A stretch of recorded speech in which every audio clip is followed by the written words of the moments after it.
মোৰ নাম শ্ৰী ত্ৰিশাংকু বৰদলৈ।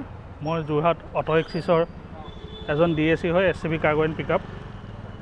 আমাৰ টাটা মটৰ্ছে লঞ্চ কৰিছিলে নতুন গাড়ী S Pro পেট্ৰল। এই পেট্ৰল গাড়ীখন আজি মই 700 কেজি ডেফ টেংক লৈ মাইলেজ টেষ্ট কৰিছিলোঁ। 172 কিলোমিটাৰ চলাইছিলোঁ। গাড়ীখন চলাই যিটো অনুভৱ, মই সেই অনুভৱটো আপোনালোকক ক'বলৈ লৈছোঁ যে গাড়ীখন চলাবলৈ খুব ভাল, যথেষ্ট আৰামদায়ক। আমাৰ যি গাঁৱলীয়া ৰাস্তাই হওক বা আমাৰ যিখিনি বেয়া ৰাস্তা, তাতো আপোনাৰ গাড়ীখনৰ খুব সুন্দৰকৈ যাব পাৰে। আপোনাৰ ঠেকেচনি কম খায়, ড্ৰাইভাৰজনৰ বিৰক্তি নালাগে, গাড়ী চলাই আমনি নালাগে। আৰু গাড়ীখনৰ ফিচাৰ্ছখিনি বহুত ভাল দিছে টাটা মটৰ্ছে।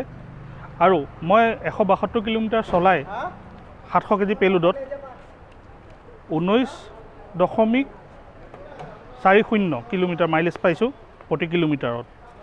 তো আশা কৰিছোঁ ইয়াৰ মাইলেজটো আৰু অলপ উন্নত আমি কৰিম। আৰু গাড়ীখনৰ যিখিনি সুবিধা, গাড়ীখন চলাই যিখিনি সুবিধা পাব এজন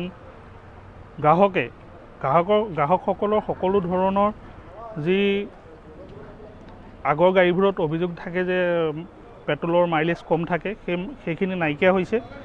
ভাল এটা মাইলেজ পাব, ব্যৱসায়ত উন্নতি হ'বলৈ সুবিধা হ'ব। আহক আমি সকলোৱে টাটা S Pro আঁকোৱালি লওঁ। আৰু এই নতুন গাড়ীখনৰ যি অসাধাৰণ ক্ষমতা, সেই ক্ষমতাৰ আমি উপভোগ কৰোঁ।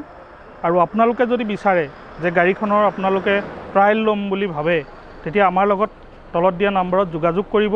আমি আপোনালোকক গাড়ীখন চলোৱাৰ এটা অভিজ্ঞতা আপোনালোকক আমি গৈ দিয়াই আহিম। #হুইল ভাৰত।